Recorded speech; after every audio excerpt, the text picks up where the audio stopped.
नमस्कार, जय हिंद, वंदे मातरम। स्वागत है आपका बिहार के सबसे भरोसेमंद न्यूज चैनल में। मैं हूं आपके साथ धीरज। आइए शुरू करते हैं बिहार और देश से जुड़ी आज की बड़ी खबरों के साथ।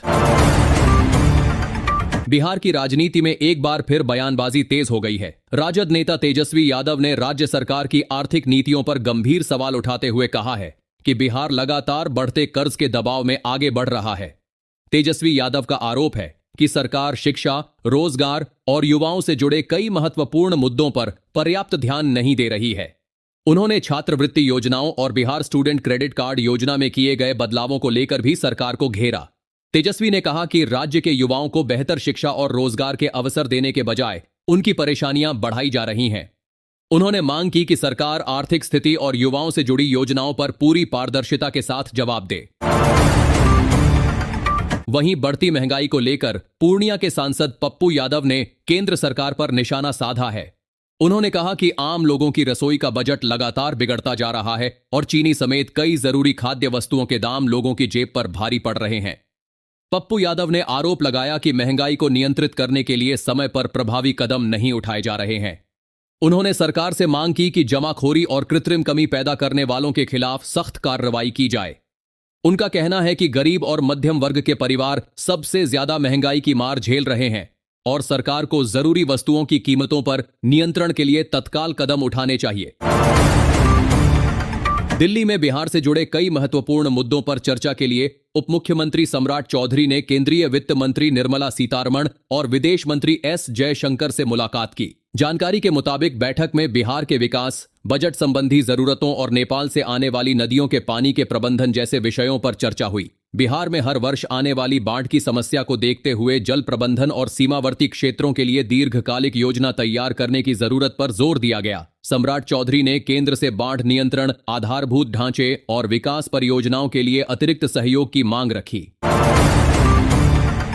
पूर्व विधायक गोपाल मंडल के राजनीतिक भविष्य को लेकर भी चर्चाएं तेज हैं। अलग अलग राजनीतिक दलों में उनके जाने की अटकलों के बीच उन्होंने स्पष्ट कहा कि मुख्यमंत्री नीतीश कुमार उनके राजनीतिक मार्गदर्शक रहे हैं और वे उनका सम्मान करते रहेंगे। गोपाल मंडल ने कहा कि राजनीति में उनका मुख्य उद्देश्य अपने क्षेत्र की जनता के लिए काम करना है। उन्होंने यह भी कहा कि विकास से जुड़े मुद्दों पर वे लगातार आवाज उठाते रहेंगे। उनके इस बयान के बाद राजनीतिक गलियारों में नए समीकरणों को लेकर चर्चाएं शुरू हो गई हैं।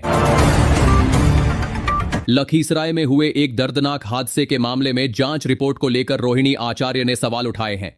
उन्होंने आरोप लगाया कि जांच प्रक्रिया में पूरी जिम्मेदारी तय नहीं की गई और कुछ अधिकारियों को बचाने की कोशिश की जा रही है। रोहिणी आचार्य ने पीड़ित परिवारों को न्याय दिलाने की मांग करते हुए कहा कि किसी भी हादसे के बाद सिर्फ जांच कर देना पर्याप्त नहीं है, बल्कि लापरवाही के लिए जिम्मेदार लोगों पर कार्रवाई भी होनी चाहिए। इस मुद्दे पर उन्होंने केंद्रीय मंत्री जीतन राम मांझी से भी पीड़ितों की मदद के लिए आगे आने की अपील की। बयान के बाद इस मामले पर राजनीतिक प्रतिक्रिया तेज हो गई है। एनडीए के भीतर मतभेदों की चर्चाओं के बीच पूर्व केंद्रीय मंत्री उपेंद्र कुशवाहा के बयान ने भी सियासी हलचल बढ़ा दी है। उन्होंने कहा कि गठबंधन के भीतर सब कुछ सामान्य है और एनडीए पूरी मजबूती के साथ आगे बढ़ रहा है। पिछले दिनों उनके रुख को लेकर कई तरह की अटकलें लगाई जा रही थीं, लेकिन अब उन्होंने साफ कहा है कि गठबंधन एकजुट है। आने वाले चुनावों को लेकर भी उन्होंने भरोसा जताया कि एनडीए के सहयोगी दल मिलकर मजबूती से मैदान में उतरेंगे। हालांकि विपक्षी दल इसे केवल राजनीतिक बयान बता रहे हैं और गठबंधन के अंदर मतभेद बने रहने का दावा कर रहे हैं। इधर अपनी मांगों को लेकर लंबे समय से आंदोलन कर रहे पीएचडी स्कॉलर कुमुद पटेल की तबीयत को लेकर चिंता बढ़ गई है। कई दिनों से जारी अनशन के कारण उनकी शारीरिक स्थिति कमजोर बताई जा रही है। साथ ही छात्रों का कहना है कि सरकार और संबंधित प्रशासन को उनकी मांगों पर जल्द फैसला करना चाहिए। आंदोलन से जुड़े छात्रों ने चेतावनी दी है कि यदि जल्द कोई सकारात्मक कदम नहीं उठाया गया तो वे बड़े स्तर पर विरोध प्रदर्शन करेंगे। राजभवन और मुख्यमंत्री आवास के घेराव की चेतावनी के बाद प्रशासन भी सतर्क हो गया है। बिहार स्टूडेंट क्रेडिट कार्ड योजना को लेकर छात्रों के लिए एक महत्वपूर्ण अपडेट सामने आया है। उच्च शिक्षा प्राप्त करने वाले विद्यार्थियों को शिक्षा आहरण की प्रक्रिया में राहत देने के उद्देश्य से नियमों को आसान बनाने पर काम किया जा रहा है। सरकार का लक्ष्य है कि आर्थिक रूप से कमजोर लेकिन प्रतिभाशाली छात्रों को पैसों की कमी के कारण पढ़ाई न छोड़नी पड़े। तकनीकी, व्यावसायिक और उच्च शिक्षा के लिए विद्यार्थियों को बेहतर अवसर उपलब्ध कराने पर जोर दिया जा रहा है। छात्रों को सलाह दी गई है कि वे योजना से संबंधित किसी भी बदलाव या आवेदन प्रक्रिया की जानकारी केवल आधिकारिक माध्यमों से ही प्राप्त करें। बिहार की राजनीति में एक बार फिर बयानबाजी तेज हो गई है। राजद नेता तेजस्वी यादव ने राज्य सरकार की आर्थिक नीतियों पर गंभीर सवाल उठाते हुए कहा है कि बिहार लगातार बढ़ते कर्ज के दबाव में आगे बढ़ रहा है। तेजस्वी यादव का आरोप है कि सरकार शिक्षा, रोजगार और युवाओं से जुड़े कई महत्वपूर्ण मुद्दों पर पर्याप्त ध्यान नहीं दे रही है। उन्होंने छात्रवृत्ति योजनाओं और बिहार स्टूडेंट क्रेडिट कार्ड योजना में किए गए बदलावों को लेकर भी सरकार को घेरा। तेजस्वी ने कहा कि राज्य के युवाओं को बेहतर शिक्षा और रोजगार के अवसर देने के बजाय उनकी परेशानियां बढ़ाई जा रही हैं। उन्होंने मांग की कि सरकार आर्थिक स्थिति और युवाओं से जुड़ी योजनाओं पर पूरी पारदर्शिता के साथ जवाब दे। वहीं बढ़ती महंगाई को लेकर पूर्णिया के सांसद पप्पू यादव ने केंद्र सरकार पर निशाना साधा है। उन्होंने कहा कि आम लोगों की रसोई का बजट लगातार बिगड़ता जा रहा है और चीनी समेत कई जरूरी खाद्य वस्तुओं के दाम लोगों की जेब पर भारी पड़ रहे हैं।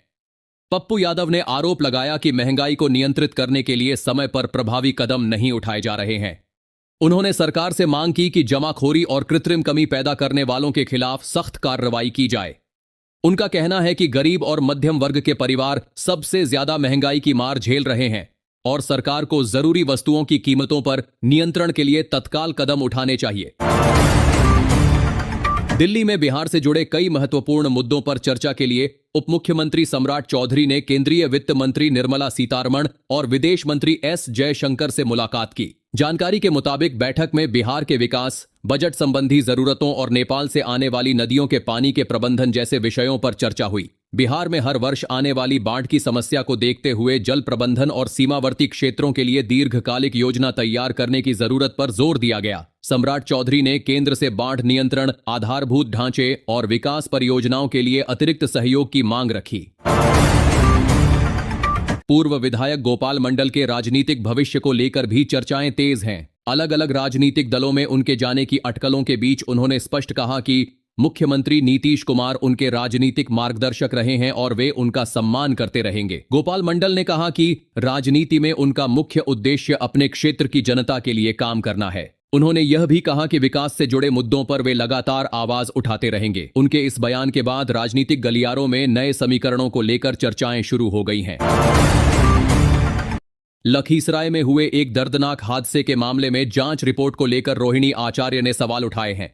उन्होंने आरोप लगाया कि जांच प्रक्रिया में पूरी जिम्मेदारी तय नहीं की गई और कुछ अधिकारियों को बचाने की कोशिश की जा रही है। रोहिणी आचार्य ने पीड़ित परिवारों को न्याय दिलाने की मांग करते हुए कहा कि किसी भी हादसे के बाद सिर्फ जांच कर देना पर्याप्त नहीं है, बल्कि लापरवाही के लिए जिम्मेदार लोगों पर कार्रवाई भी होनी चाहिए। इस मुद्दे पर उन्होंने केंद्रीय मंत्री जीतन राम मांझी से भी पीड़ितों की मदद के लिए आगे आने की अपील की। बयान के बाद इस मामले पर राजनीतिक प्रतिक्रिया तेज हो गई है। एनडीए के भीतर मतभेदों की चर्चाओं के बीच पूर्व केंद्रीय मंत्री उपेंद्र कुशवाहा के बयान ने भी सियासी हलचल बढ़ा दी है। उन्होंने कहा कि गठबंधन के भीतर सब कुछ सामान्य है